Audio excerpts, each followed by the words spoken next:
há alguns anos,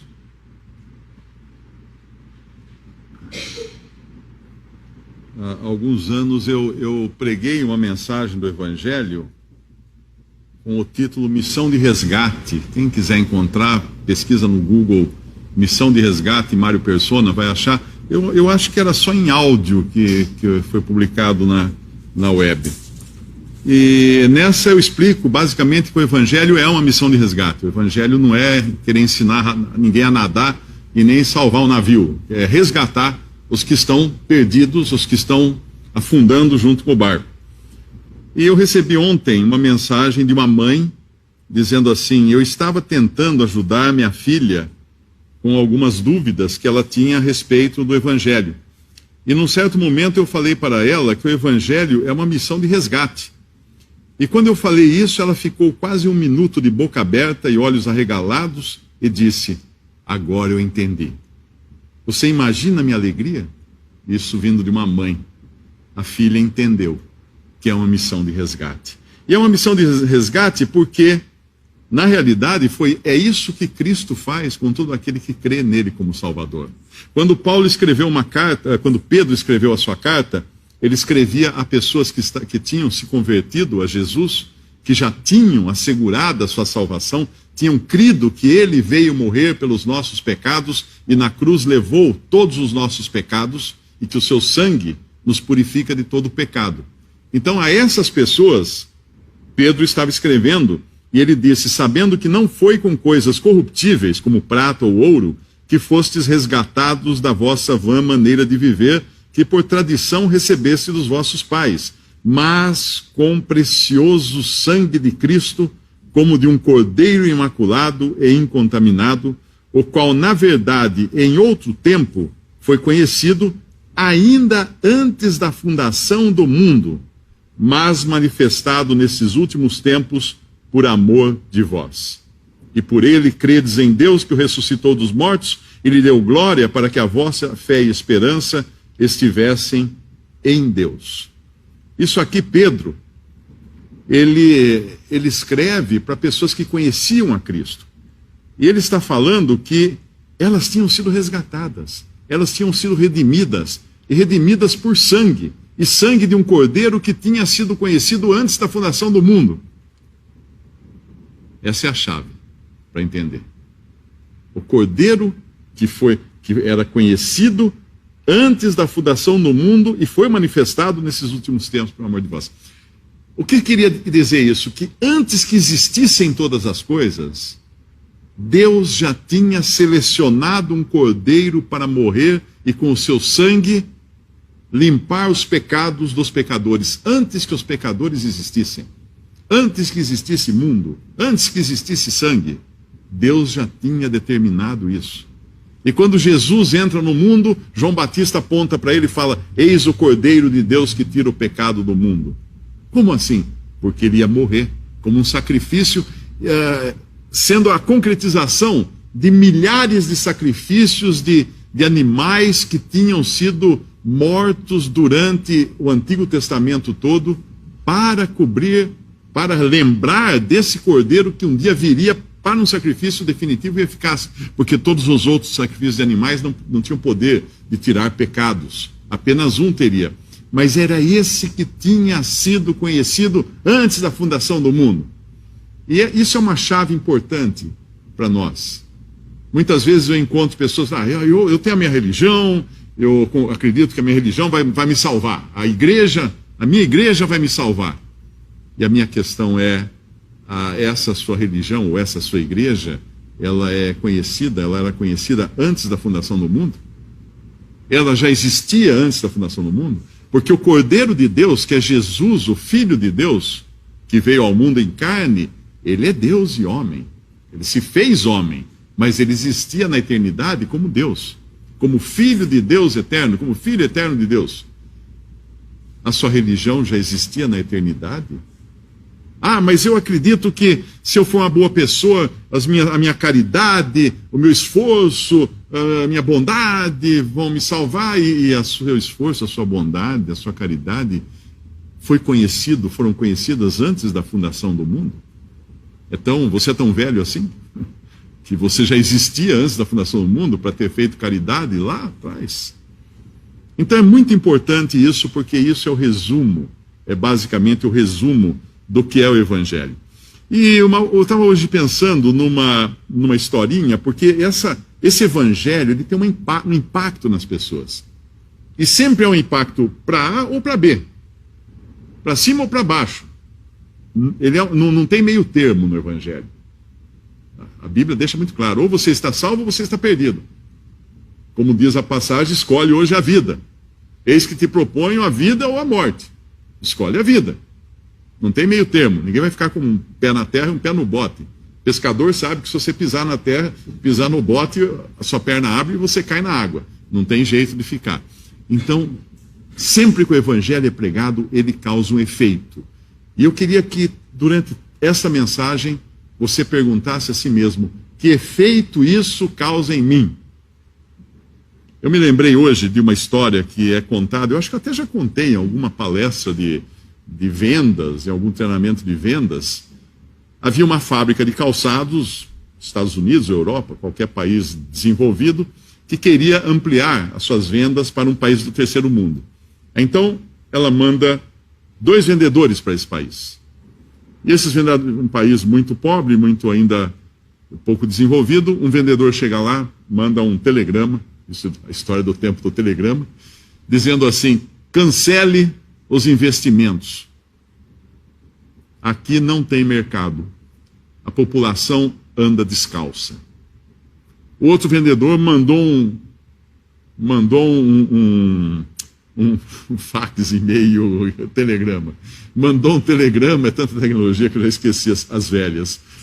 Mandou um telegrama dizendo assim, aumentem a produção, grandes oportunidades, aqui todos andam descalço. Então, na realidade, é isso que o Evangelho faz. Ele vai causar uma impressão em um e uma impressão no outro. Uma vez assistindo um telejornal, a repórter visitando uma fábrica, uma indústria de biscoitos, e ela vai entrevista uma menina que trabalhava lá na produção. O que você acha de trabalhar aqui? Ah, é uma droga trabalhar aqui, não aguento mais trabalhar nessa fábrica. Tá louca, é o dia inteiro cheiro de biscoito. Eu chego em casa com ânsia, não aguento mais, não posso ver um biscoito na frente, me dá ânsia, aquele cheiro o dia inteiro, aquele cheiro. Ela vai e entrevista um rapaz. Escuta, como é que é trabalhar aqui? Ai, aqui é uma delícia. Nossa, tem cada sabor de biscoito que você fica cheirando. Tem um biscoito de chocolate que a hora que eles põem no forno, nossa, fica tudo cheiro de biscoito de chocolate. É uma maravilha. 2 pessoas trabalhando no mesmo ambiente e elas sendo afetadas de maneiras diferentes. Como você é afetado pelo nome de Jesus? Como você é afetado quando escuta o nome de Jesus? Lá vem esse crente falar de Jesus, não aguento mais ouvir falar de Jesus. Qual a reação que você tem? Ou seus olhos brilham e falam, uau, que nome esse do meu Salvador? Como você é afetado? Porque ninguém fica indiferente. Investigue o seu coração da última vez que vieram falar de Cristo para você. Como você se sentiu? Ninguém sai indiferente de uma experiência assim. Ou você sentiu um cheiro ruim, ou você sentiu um cheiro bom. É muito importante isso. Quando Noé fez a arca, Deus ia lançar um dilúvio sobre o mundo para destruir os ímpios. E durante muito tempo, muitos anos, Noé pregou, avisando que vinha esse dilúvio e que a única forma de salvação seria a arca que ele estava construindo. Ninguém deu ouvidos para Noé. E quando veio o dilúvio, pereceu toda a humanidade, a população daquela época, exceto a família de Noé e os animais que Deus encaminhou para que fossem colocados na arca de Noé. Em Hebreus 11, versículo 7, diz que, pela fé, Noé, divinamente avisado das coisas que ainda não se viam, porque salvação e palavra de Deus é aviso de coisas que não se veem. Tudo que é dito aqui é de coisas que não se veem. Eu não vi Jesus, nunca o vi pessoalmente, eu não estava ali vendo ele morrer na cruz, não vi seu sangue derramar, não o vi ressuscitar ao terceiro dia, não vi nada. Eu creio no testemunho da palavra de Deus, que Deus inspirou os seus apóstolos para chegar até mim, essa palavra de Deus. Então é pela fé. É pela fé. Pela fé, Noé, divinamente avisado das coisas que ainda não se viam, temeu. E para a salvação da sua família, preparou a arca, pela qual condenou o mundo, e foi feito herdeiro da justiça, que é segundo a fé. Repare bem essas palavras. Pela qual condenou o mundo. Ué, mas a arca não era para salvação? Era. Daqueles que crescem. Mas ela era para condenação daqueles que não crescem. Então a mesma arca tinha cheiro de chocolate para um e tinha cheiro ruim para o outro. A mesma arca. Para salvação para um. Onde você está? De que lado é? Que cheiro de biscoito você sente quando você ouve falar o nome de Jesus? A mesma coisa aconteceu quando o mar foi aberto para que os hebreus, os israelitas, escapassem do Egito, da escravidão do Egito. O mar vermelho foi aberto, eles passaram a pé seco e saíram do outro lado do mar. Veio o exército de Faraó em busca dos hebreus para destruí-los todos. E o mesmo milagre que abriu o mar para escapar o povo hebreu, fechou o mar sobre o exército de Faraó e todos morreram afogados. O mesmo milagre que salvou uns, condenou outros. O mesmo Jesus que você escuta falar hoje, como aquele que é para salvação, ele virá depois para juízo. Para juízo. Ele virá depois para julgar e condenar todos os que o rejeitaram. Em Filipenses 1:28 diz assim: e em nada vos espanteis dos que resistem, o que para eles, na verdade, é indício de perdição, mas para vós de salvação, é isto de Deus. Falando mais uma vez do Evangelho de Cristo. Para os que resistem, perdição. Para os que creem, salvação. De que lado você está? De que lado você está? Do lado de fora da arca ou do lado de dentro? Atravessando o Mar Vermelho junto com os hebreus para a salvação ou atravessando o Mar Vermelho junto com os egípcios para a condenação? De que lado você está? Em 1 Pedro capítulo 2, versículo 7, mais uma vez nós vemos essas duas coisas antagônicas, as duas situações. E assim para vós, os que credes, é preciosa. Falando de Cristo, a pedra angular, a pedra que Deus colocou na terra. A pedra que Deus colocou, a rocha. Cristo é a rocha. E o próprio Pedro fala que ele é a pedra, ele é a rocha. E assim para vós, os que credes, é preciosa. O que é preciosa? Essa pedra que Deus colocou, Cristo. Mas para os rebeldes, a pedra que os edificadores reprovaram, essa foi a principal da esquina, e uma pedra de tropeço e rocha de escândalo.